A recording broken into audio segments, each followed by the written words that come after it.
Olá pessoal, eu sou o professor Anderson. Na aula de hoje nós vamos aprender um pouquinho sobre a América do Norte. Então nós vamos começar aprendendo pelos Estados Unidos da América. Nós vamos ver todos os países da América do Norte, mas na aula de hoje nós vamos focar mais nesse país aqui do nosso continente. Então a América do Norte ela tem uma divisão política que englobam 4 territórios, 4 países diferentes. Aqui ao sul nós temos o México, nessa região central, e esse outro território aqui, descontínuo em relação a essa região central, forma os Estados Unidos da América e o Canadá no norte, e aqui no extremo norte a ilha da Groenlândia, que é uma possessão dinamarquesa, pertence à Dinamarca. Então a América do Norte é basicamente toda essa massa de terra aqui. No caso da aula de hoje nós vamos focar nos Estados Unidos da América. Então, os Estados Unidos da América é um país bem conhecido, Eles são a maior potência mundial, se tornaram a maior potência mundial durante o século XX e eles influenciam o mundo inteiro. Então, os símbolos deles, eles são bastante conhecidos em nosso país. Os Estados Unidos têm também um total de 50 estados. Vocês estão vendo aqui a divisão política dos Estados Unidos.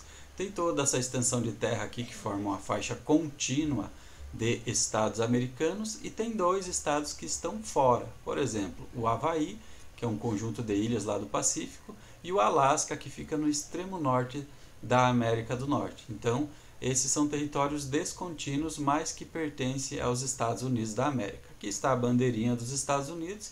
Os Estados Unidos têm uma população grande, 326 milhões de habitantes, e ele tem também uma das maiores áreas territoriais do mundo. Os Estados Unidos são o 4º maior país do mundo. Eles só perdem em tamanho para a Rússia, o Canadá e a China. Então, os Estados Unidos é o 4º maior país do mundo.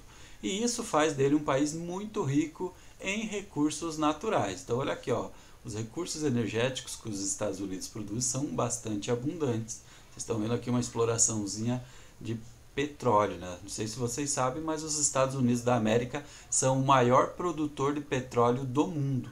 Ele superou a Rússia, a Arábia Saudita e o Iraque, que são tradicionais grandes produtores de petróleo, e se tornou quase que autossuficiente. Os Estados Unidos produzem 80% do petróleo que eles usam. Então isso faz com que eles tenham uma vantagem, em relação a outros países, porque ele tem um território bastante rico. E como que os Estados Unidos conseguiu aumentar tanto a produção de petróleo? Não somente pela exploração de poços de petróleo no Texas e no Alasca, mas também pela exploração do xisto. Então, lá nos Estados Unidos tem um tipo de rocha chamado de xisto, que é uma rocha metamorfizada, uma rocha sedimentar, composta por depósitos marinhos, que ela passa por um processo de metamorfismo, e esses depósitos marinhos eles contêm, dentro dessa rocha, grandes quantidades de óleo, que pode ser extraído na forma de petróleo, um petróleo mais viscoso, um petróleo mais pesado, e também na exploração de gás. Então, como que você faz a exploração dessas áreas de xisto? Você faz uma perfuração, até encontrar essa rocha compactada, essa rocha metamorfizada, e a hora que você encontra, você continua a perfuração, só que na horizontal. Estão vendo o esqueminha aqui? Primeiro você desce na vertical até a rocha, depois você faz a perfuração na horizontal. Um detalhe é que essa parede ela normalmente é preenchida por concreto, Então ela é revestida de concreto. Está vendo que ela atravessa um lençol freático aqui, um lençol de água? Então, para ela não contaminar, para o petróleo não contaminar esse lençol freático, faz-se um tubo de concreto até chegar lá nas profundezas. E lá no fundo eles colocam uma mistura de água e sais, juntamente com areia, e provocam pequenas explosões. Essas pequenas explosões elas formam fissuras na rocha. Essas fissuras elas liberam gás, liberam óleo, e esse óleo é canalizado, ele é bombado até a superfície e pode ser transformado em óleo diesel, em querosene, em gasolina, pode ser transformado em gás de cozinha. Todos esses elementos que a gente usa no dia a dia. Então é mais ou menos assim que funciona. Claro que esse sistema é agressivo para o meio ambiente, porque essas microfissuras elas podem causar terremotos, podem causar desabamentos internos na estrutura da rocha, podem causar contaminação do lençol freático, podem causar contaminação do solo. Então tem uma série de problemas que essa técnica ela pode gerar em relação ao meio ambiente. Mas como vocês sabem, nós vivemos num mundo capitalista e que os interesses econômicos falam mais alto do que os interesses ambientais, eles acharam esse jeito de explorar e estão explorando.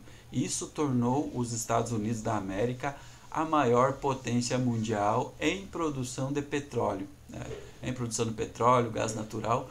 E como que é possível? Justamente porque eles têm esse tipo de rocha, que são rochas bastante antigas, rochas metamorfizadas, né?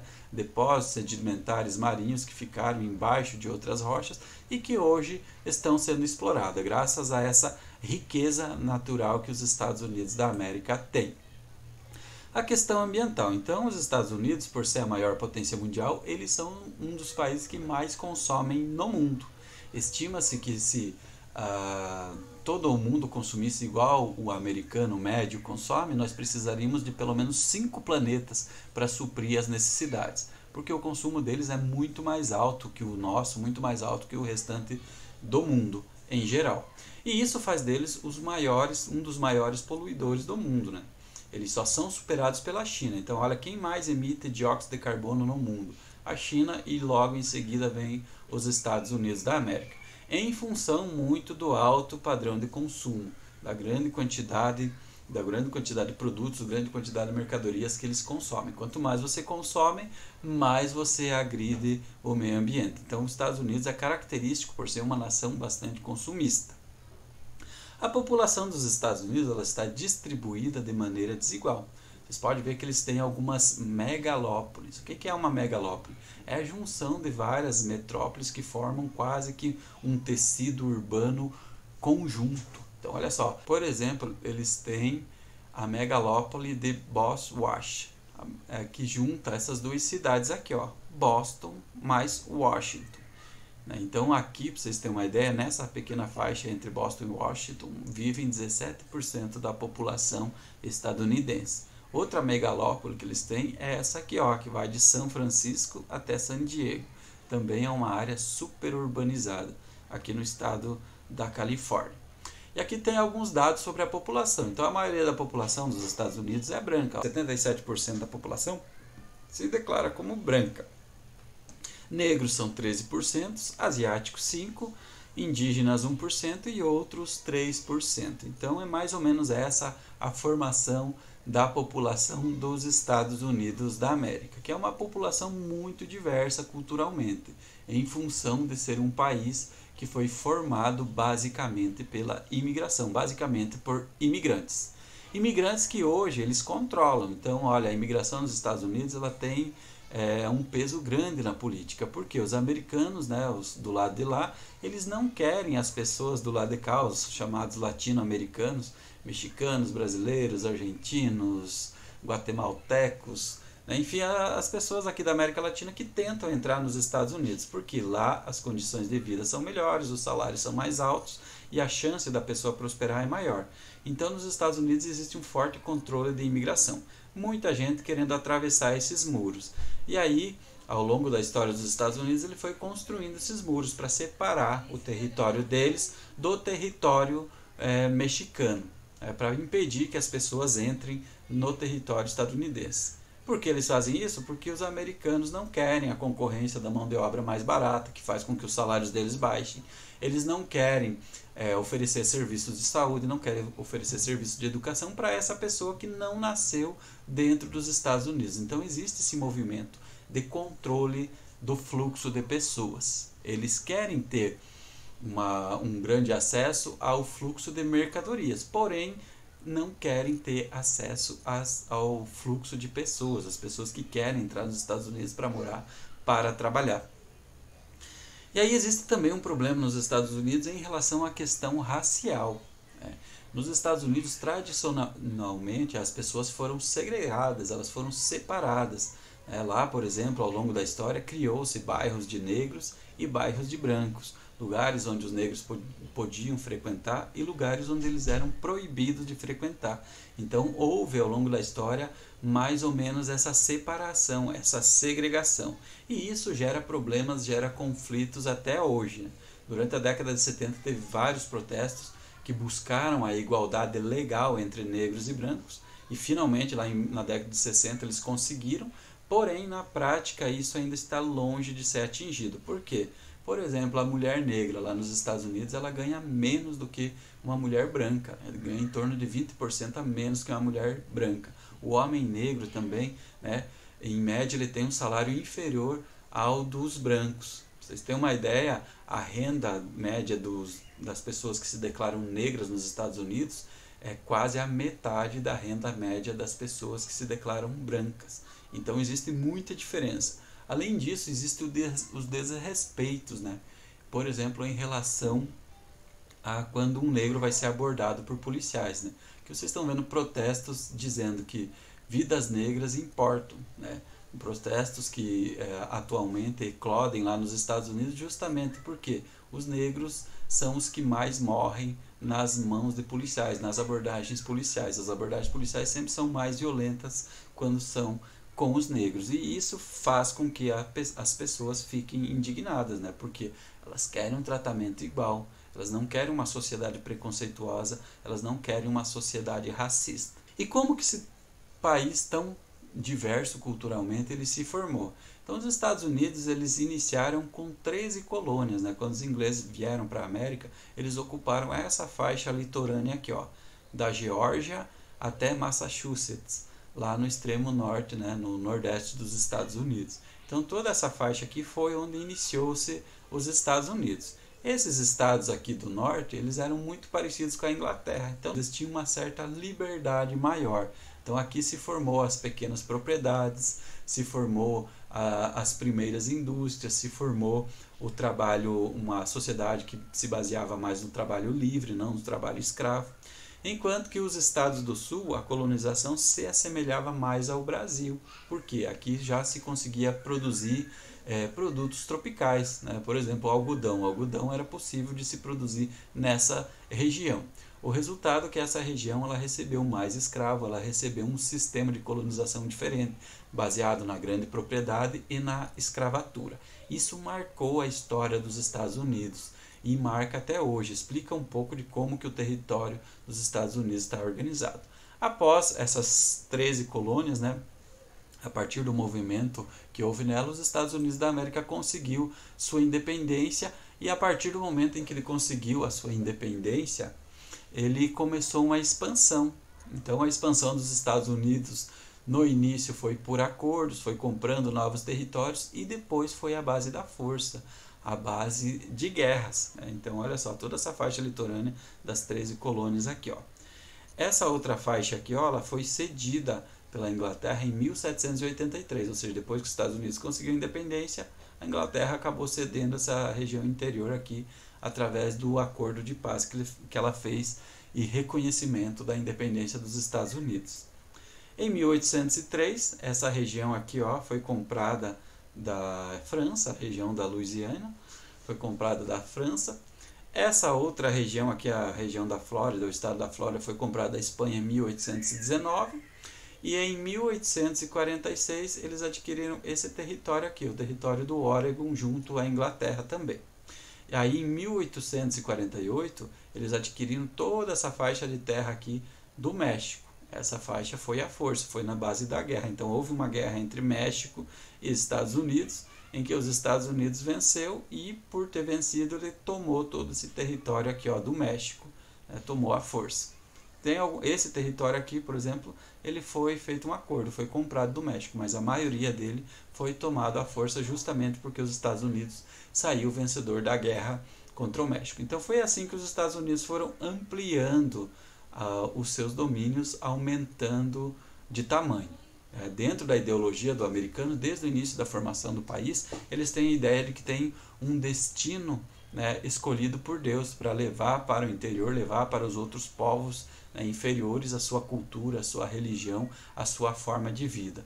Que na visão desse entendimento seriam superiores, né? Eles acreditam no destino manifesto, um destino dado por Deus, que eles devem levar a cultura, a civilização para outros povos. Mas aí houve briga também entre os próprios estados dos Estados Unidos, por causa justamente daquela diferença de colonização. Enquanto que o norte era baseado no trabalho livre, o trabalho assalariado, a industrialização, a pequena propriedade, o Sul era totalmente o contrário. O Sul era baseado nas grandes plantações, os grandes fazendeiros, e eles defendiam o regime da escravidão, né? Defendiam que a escravidão deveria permanecer. Lá, quando foi eleito o presidente Lincoln era mais favorável às ideias do Norte, né? Ele era mais influenciado pelas ideias dos estados do Norte, que eram mais ricos, mais populosos e mais industrializados. E aí os estados do Sul se revoltaram. Essa revolta ela foi conhecida como a Guerra da Secessão, em que os estados do Sul pediram a sua independência dos Estados Unidos. Eles queriam formar uma outra república aqui, não aceitavam, né, essas ideias do Norte, lá do trabalho livre, trabalho assalariado. Né? Eles queriam permanecer naquele sistema ainda antigo, aquele sistema herdado da colonização. O resultado da guerra foi que o Norte, por ser mais rico, ter a população mais numerosa, mais bem estruturada, venceu os Estados do Sul, e os Estados do Sul tiveram que aceitar a libertação dos escravos, tiveram que aceitar o trabalho assalariado, tiveram que aceitar as normas, as regras que os Estados do Norte defendiam. Essa foi a Guerra da Secessão lá nos Estados Unidos. Então, a gente viu que os Estados Unidos, desde o início lá, eles tinham uma ideia, tinham uma vocação para o imperialismo. Então, o que é o imperialismo? É você fazer com que seu país cresça subjugando outros países, subjugando outras nações, aumentando seu território, levando sua cultura para esses países, para essas nações. Dentro dessa política de imperialismo surge a doutrina de Monroe, né, feita por esse cara aqui, e na doutrina do James Monroe, né, que era o presidente dos Estados Unidos em 1817 até 1825, ele dizia que na América ninguém deveria intervir. Então olha o lema que ele bolou aqui, ó. Ele dizia que a América era para os americanos, que os europeus, no caso aqui vocês estão vendo os europeus, né, o representante da Inglaterra, mais o representante da Alemanha, eles não deveriam atravessar essa linha, ou seja, não deveriam interferir em assuntos da América. Quem resolve os assuntos da América é o Tio Sam, né, personagem criado lá nos Estados Unidos para representar essa força do imperialismo americano. E de fato eles fizeram várias intervenções, vários momentos da história da América os Estados Unidos esteve presente.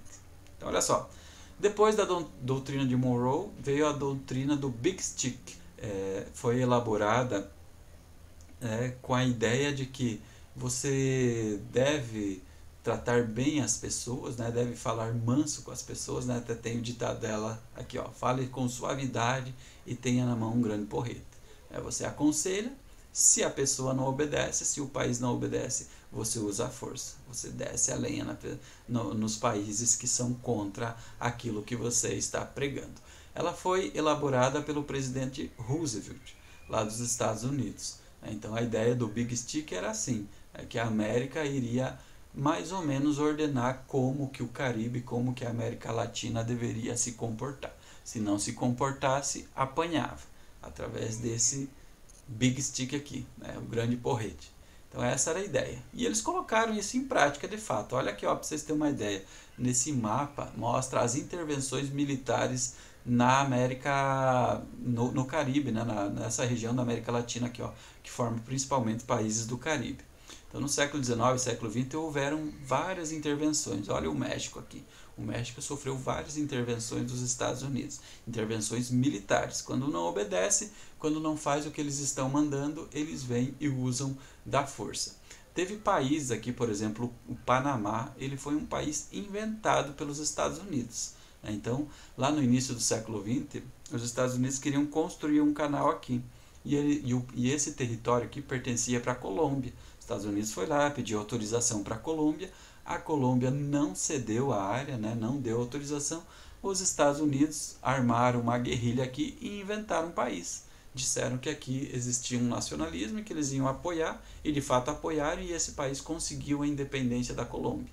Aí, para pagar essa dívida que os panamenhos tinham com os estadunidenses, eles foram lá e cederam essa região aqui por quase 100 anos para que os Estados Unidos, né, explorassem, né, construíssem o canal e explorassem do jeito que eles quisessem. E teve várias outras intervenções. Teve intervenção em Cuba. A própria independência da Cuba foi auxiliada pelos Estados Unidos.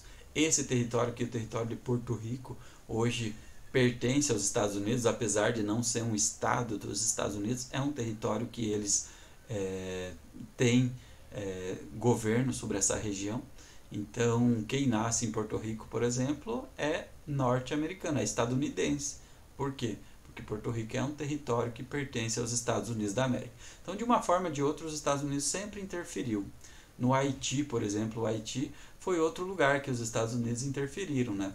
Tudo que eles viam que dava algum dinheiro, que dava lucro e que eles podiam explorar, podiam levar, carregar esses recursos para o seu país, eles interviam militarmente. No Brasil também a gente teve certa pressão, né? Certa intervenção através da pressão, né? Dentro do nosso território, por exemplo, durante o golpe militar. Né? Durante o golpe militar, os militares do Brasil receberam um ultimato, ou eles tiravam do governo um presidente que não era alinhado com as ideias dos Estados Unidos, ou eles poderiam até invadir o nosso país. Então, através dessa pressão, os militares aqui do Brasil resolveram agir e destituíram esse presidente do poder e ficaram governando o país lá de 64 até o final da década de 80. Então, os Estados Unidos, de uma forma ou de outra, ele faz pressão sobre todos os países da América. Quando ele vê que os interesses das empresas deles, os interesses do país dele correm o risco, eles usam o Big Stick, ele usa o grande porrete, ou seja, tem intervenção militar. Nesse sentido, os militares são um braço econômico, né? Eles defendem os interesses econômicos dessa nação dentro dos demais países. Né? É assim no mundo inteiro, afinal, os exércitos do mundo inteiro são financiados por quem? Por pessoas que têm dinheiro. Né? Sem dinheiro você não consegue ter um exército. O exército dos Estados Unidos está a serviço das grandes empresas, das grandes corporações americanas. Vocês têm uma ideia, olha o tanto de base que os Estados Unidos têm só na América do Sul. Então, vocês estão vendo aqui que eles têm bases no Paraguai, no Chile, no Peru, na Colômbia, eles têm base no Suriname, na Guiana, Guiana Francesa, enfim, espalhada por todas essas regiões. O governo brasileiro ele tem tratado com os Estados Unidos para que os Estados Unidos abram uma base militar aqui, né, na região de Alcântara, no território brasileiro, aqui no Maranhão. Então, não sei se vocês sabem, mas a base de Alcântara, que é um dos melhores lugares do mundo para se lançar satélites na órbita da Terra, existe uma ideia dentro do governo brasileiro de ceder essa área para que os Estados Unidos montem lá uma área de lançamento e uma área militar que eles possam explorar. O que só consolida as forças dos Estados Unidos dentro da América. Né? Eles são a maior potência mundial e eles mandam no mundo. Se você não obedece, você apanha. Mas essa superpotência ela vem sendo confrontada. Né? Para quem acompanha o noticiário aí deve ter notado que existe uma guerra atualmente econômica, né? Por enquanto econômica, entre Estados Unidos e China, a superpotência da América e a superpotência asiática. A China é um país todo diferente, né, dos ideais, da ideologia dos Estados Unidos, e ela vem crescendo muito, né, nos últimos anos. Então olha aqui, a China já se tornou a segunda maior potência mundial. Esses aqui são dados de 2019, o PIB da China estava em 14 trilhões de dólares, enquanto que o dos Estados Unidos estava em 21 trilhões de dólares. Esse aqui é o PIB se você transformar em o que as pessoas geram de riqueza durante um ano em dólar. Mas se você considerar o consumo na China, né, a capacidade de compra que cada um tem, a China ela já é a maior potência mundial. Pra vocês terem uma ideia, a China produz 2 vezes mais carros que os Estados Unidos da América. Né? A China ela tem um poder de compra, né, se você considerar o mesmo carro que você compra nos Estados Unidos e o mesmo que você compra na China, você vai ver que eles têm paridade, essa diferença já não existe. Essa diferença só existe em função do câmbio da China ser desvalorizado. Né? E a China ela tem ampliado a sua influência em toda a América Latina. Olha aqui os indicadores do Brasil em relação à exportação. Esses aqui são dados do primeiro semestre de 2017. O nosso grande parceiro comercial não são mais os Estados Unidos da América. Nosso grande parceiro comercial hoje é a China. Né? Nós comercializamos o dobro com a China do que nós comercializamos com os Estados Unidos. E lembrando que a nossa balança comercial com a China é favorável ao Brasil, enquanto que com os Estados Unidos a nossa balança é deficitária.